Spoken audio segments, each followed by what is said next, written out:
की दिशा में वेदीवान बोलते थे, तो उसने आवाज को निशाना बनाया और तीर छोड़ दिया। ये तीर श्रवण को लगा और वो जोर से चिल्लाए। राजा दशरथ ने सोचा कि ये किसी जानवर की आवाज नहीं है, ये तो बहुत बड़ी गलती हो गई। जब वो उसके पास गए तो श्रवण ने राजा दशरथ को पहचान लिया और उसे कहा कि ये पानी का लोटा मेरे माता पिता कुछ ही दूरी के ऊपर बैठे हुए हैं और आप उन्हें ये पानी पिलाया। राजा दशरथ जब श्रवण के माता पिता के पास गए और उसे पानी पिलाने वाले ही थे कि उन्होंने पूछा कि कौन हो तुम, मेरे बेटे तो नहीं हो सकते। श्रवण ने उन्हें सारी बात बताई। इस पर बूढ़े माता पिता रोने चिल्लाने लगे और अपने बेटे के पास ले जाने के लिए कहा और मरते मरते उन्होंने राजा दशरथ को एक शाप दिया कि जिस प्रकार से हम अपने पुत्र वियोग में तड़प कर अपने प्राण त्याग रहे हैं, उसी तरह तुम भी एक दिन पुत्र वियोग में अपने प्राण त्याग दोगे। और क्योंकि उस समय के जो शाप होते थे वो कभी खाली नहीं जाते थे, और ऐसा ही हुआ जब राजा दशरथ की मृत्यु हुई तो उसके 4 पुत्र थे और चारों के चारों उसके पास नहीं थे। तो ये राजा की गलती थी कि उसने बिना ही देखे और केवल आवाज को निशाना बनाया था, और जिससे एक निरपराध निर्दोष की जान उसने ले ली। तो प्रिंस दशरथा, लेसन बेटा हम रीड कर रहे हैं। Prince Dasharatha the son of Aja and Indumati. किसका बेटा था? अज। उसके पिता का नाम अज था, माता का नाम था इंदुमती। राजा दशरथ अज और इंदुमती का बेटा था। The king and queen of Kaushala. Kaushal देश का राजा था। जो कौशल देश के राजा और रानी अज और इंदुमती का बेटा था राजा दशरथ, राजकुमार Dasharath, was greatly loved by the people of Ayodhya. उनकी जो राजधानी थी वो कौन सी थी? अयोध्या। अयोध्या के लोगों के द्वारा बहुत ही प्यार किया जाता था। The capital of Kaushal lay on the bank of river Sarayu. Kaushal देश की जो कैपिटल थी, कैपिटल होता है राजधानी, कौशल देश की जो कैपिटल थी वो सैरयू नदी के किनारे थी। And the near by forest were filled with game. Near by forest, नजदीक वाले वन, फिल्ड विद भरे हुए थे, गेम, गेम का अर्थ है यहाँ पर शिकार, और नजदीक के जो वन थे वो शिकार से भरे हुए थे। तो इस पैसेज में हमने क्या पढ़ा? प्रिंस दशरथ किसके बेटे थे? अज और इंदुमती के, जो कहाँ के राजा रानी थे? किंग एंड क्वीन ऑफ कौशल, कौशल देश के राजा और रानी थे, जिनकी कैपिटल कौन सी थी? अयोध्या।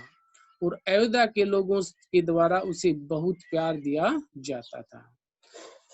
कौशल देश की जो कैपिटल थी कौन सी थी? Ayodhya. Lay on the bank of the river Sarayu, Sarayu नदी के किनारे पड़ती थी, और इसके जो नजदीक के जो वन थे वो शिकार से भरे हुए थे। गेम का अर्थ है यहाँ पर शिकार।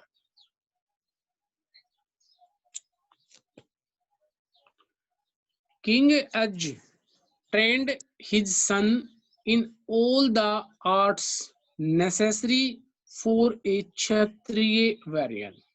किंग अज, राजा अज ने ट्रेंड किया, प्रशिक्षित किया अपने बेटे को in all the art necessary, सभी कलाओं में, नेसेसरी होता है जो आवश्यक होती है, फॉर ए क्षत्रिय वॉरियर, क्षत्रिय योद्धा के लिए।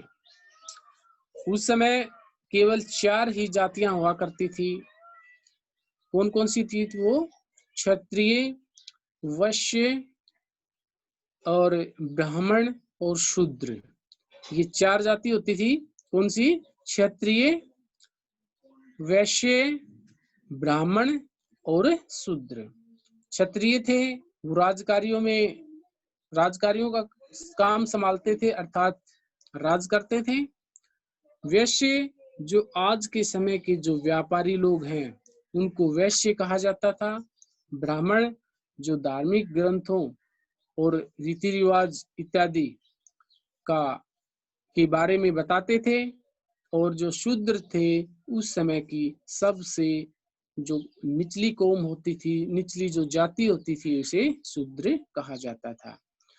तो राजा दशरथ ने अपने बेटे को सभी प्रकार की जो एक क्षत्रिय योद्धा के लिए आवश्यक होती है उन सभी कलाओं में उसे प्रशिक्षित किया। The Prince excelled in the arts but was exceptionally good at archery। कहते हैं कि राजकुमार सभी कलाओं में एक्सेल्ड था, निपुण था, सभी कलाओं में निपुण था। इन दी आर्ट्स, सभी कलाओं में, was exceptionally, एक्सेप्शनली होता है विशेष रूप से गुड एट आर्चरी, आर्चरी होता है शिकार, लेकिन शिकार धनुष जो बाण इत्यादि होते हैं उनमें वो सबसे ज्यादा निपुण था। सभी कलाओं में तो था ही, लेकिन जो धनुष बाण की जो कला थी उसमें वो सबसे ज्यादा निपुण थे। Dasharatha was such a skillful archer, Archer एक धनुष चलाने वाला, बाण चलाने वाला। दशरथ जो था वो इस प्रकार का एक निपुण तीर अंदाज था, आर्चर तीर अंदाज, इस प्रकार का एक तीर अंदाज था। He could bring down his prey guided by only his sound। Skilled का मतलब क्या है बेटा? स्किल्ड का मतलब? स्किल्ड होता है निपुण, स्किल्ड होता है निपुण। He could bring down his prey, bring down गिरा देना, धराशायी कर देना, कि वह अपने शिकार को प्रे, PREY, एक होता है बेटा PRAY, प्रे, प्रे माने क्या होता है? क्या होता है PRAY? बताओ बेटा PRAY क्या होता है? प्रार्थना। और एक होता है PR, और ये PREY है, इसका अर्थ क्या है? शिकार। शिकार, वेरी गुड। तो वह अपने शिकार को धराशायी कर देता था, guided by only his sound, केवल उसकी आवाज को माध्यम बनाकर, केवल आवाज की तरफ तीर चलाकर उसे धराशायी कर सकता था। ऐसा निपुण था राजा दशरथ, किसमें? तीर अंदाजी में। इस पैसेज में हमने क्या पढ़ा कि किंग जॉर्ज था, उसने अपने बेटे को सभी कलाओं में निपुण कर दिया जो कि एक क्षत्रिय योद्धा के लिए बहुत आवश्यक होते हैं।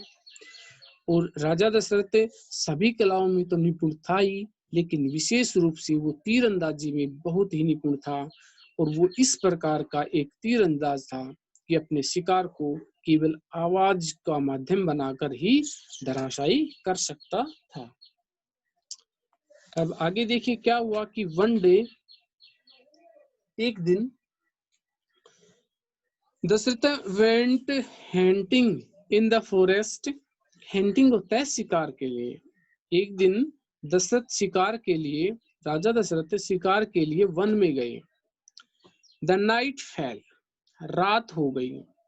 The prince was unable to see beyond a few yard, beyond होता है परे, दूरी पर।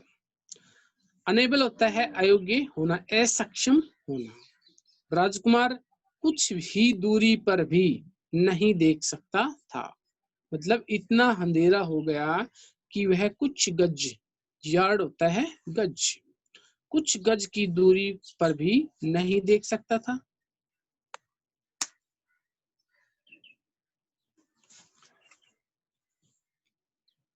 Suddenly he heard the gurgling sound. Gurgling होता है गड़गड़ गड़गड़ करने की आवाज। अचानक, सडनली होता है अचानक, अचानक उसने कुछ गड़गड़ाने की आवाज सुनी। Dasharatha thought an elephant came to the river to quench its thirst. राजा दशरथ ने क्या सोचा कि कोई हाथी आया था टू द रिवर, नदी पर, to quench its thirst. Quench होता है प्यास मिटाना। क्वेंच इट्स थर्स्ट, राजा दशरथ ने ये सोचा कि कोई हाथी नदी पर अपनी प्यास बुझाने के लिए आया था। He swiftly pulled out an arrow from his quiver. quiver होता है तरकस। तरकस क्या होता है? जिसमें तीर रखे जाते हैं, जो राजकुमार या राजा अपने पीछे बांधता था कमर के ऊपर, उसे क्यूअर अर्थात तरकस से बोलते थे। पुल्ड आउट होता है निकालना। राजा दशरथ ने एक तीर निकाला, कहां से? अपने तरकस से। एंड एम्ड एट, एम्ड होता है निशाना लगाना, और ये निशाना लगा दिया किसके ऊपर? At the sound, at the sound direction. Sound direction, जो आवाज की जो दिशा थी उसकी तरफ उसने निशाना लगा दिया। तो इस पैसेज में क्या पढ़ा हमने कि एक दिन राजा दशरथ शिकार खेलने के लिए वन में गए। राजा दशरथ एक दिन शिकार खेलने के लिए वन में गए और रात हो गई। इतना अंधेरा हो गया कि वो कुछ गज की दूरी पर भी नहीं देख सकते थे। अचानक उसने कुछ गड़गड़ाने की आवाज सुनी और राजा दशरथ ने सोचा कि कोई हाथी पानी पीने के लिए, अपनी प्यास बुझाने के लिए आया था, और उसने स्विफ्टली होता है तेजी से, स्विफ्टली तेजी से, जैसे स्विफ्ट गाड़ी होती है ना, स्विफ्ट, तो स्विफ्ट उसका नाम क्यों रखा है? क्योंकि वो बहुत तेज चलती है। तो स्विफ्टली क्या होता है? तेजी से। पुल्ड आउट होता है निकालना। उसने जल्दी से एक तीर निकाला अपने तरकस से और इसे आवाज की दिशा में क्या कर दिया? इसको छोड़ दिया, निशाना लगा दिया। आगे क्या हुआ? The arrow aimed its prey. Prey क्या बताया था? शिकार। तीर सीधा शिकार पर लगा। And prince Dasharatha heard a cry but not a beast. राजा दशरथ ने एक आवाज सुनी। राजा दशरथ ने एक आवाज सुनी, परंतु वो आवाज किसी मानव की नहीं थी। ये आवाज किसी मानव की नहीं थी। It was the cry of a human being, बल्कि ये आवाज थी किसी मानव की। बीइंग इन अगोनी, अगोनी होता है दर्द में, जो कि दर्द में चिल्ला रहा था। For a moment Dasharatha was stunned, stunned होता है भूचंका, रह जाना, स्तंभ रह जाना। राजा दशरथ ने अपने शिकार को निशाना लगाया। जब उसने गड़गड़ की आवाज सुनी तो उस आवाज की तरफ निशाना लगा दिया, आवाज की तरफ निशाना लगा दिया और सीधा, क्योंकि वो स्किलफुल तो था ही, और सीधा उसको लगा जिसने आवाज की थी। सीधा उसको लगा और जोर की चिल्लाने की आवाज आई, लेकिन जो चिल्लाने की आवाज थी वो किसी जंगली जानवर की नहीं थी। बिस्ट होता है जंगली जानवर, एनिमल होता है जानवर, तो यहाँ पर क्या है? बिस्ट। बिस्ट मतलब जंगली जानवर। तो किसी जंगली जानवर की आवाज नहीं थी। It was the cry of a human being, बल्कि ये एक चीख थी किसकी? मानव की, जो कि तकलीफ में, दुख में, पीड़ा में कहरा रहा था। For a moment Dasharatha was, Dasharatha से वापस समझाना। हाँ बेटा, इसको पैसेज को दोबारा से बताना है। बोलिए बेटा। सदस्यता से दोबारा समझाना।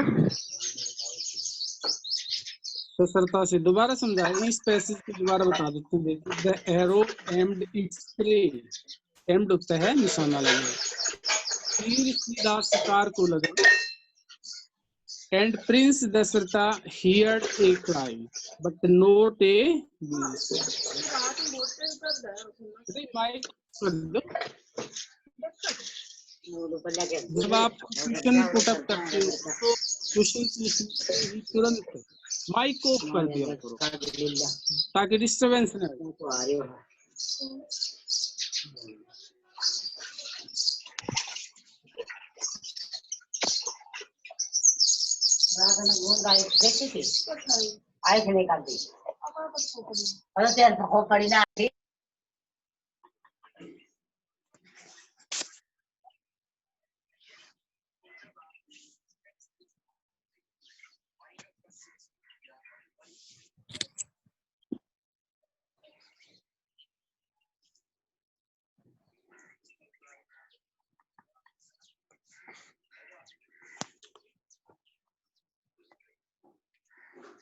एक बेटा ये प्रिंस जो है ये आपकी क्लास में मैंने देखे हैं 3 प्रिंस हैं शायद तीनों क्लासों में।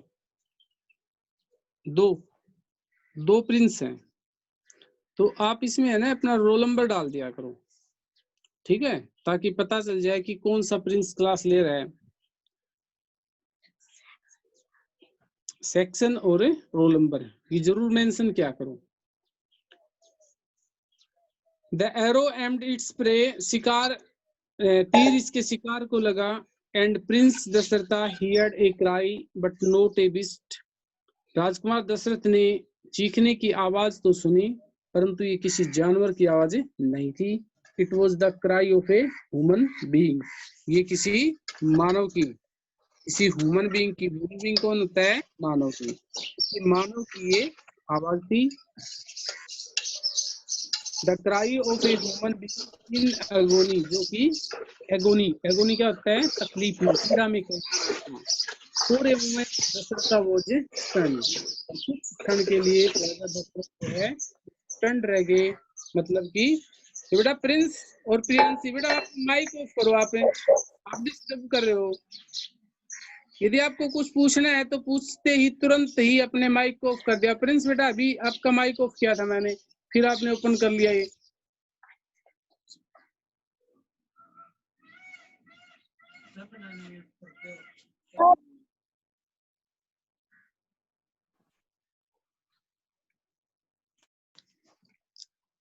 नेक्स्ट पैसेज है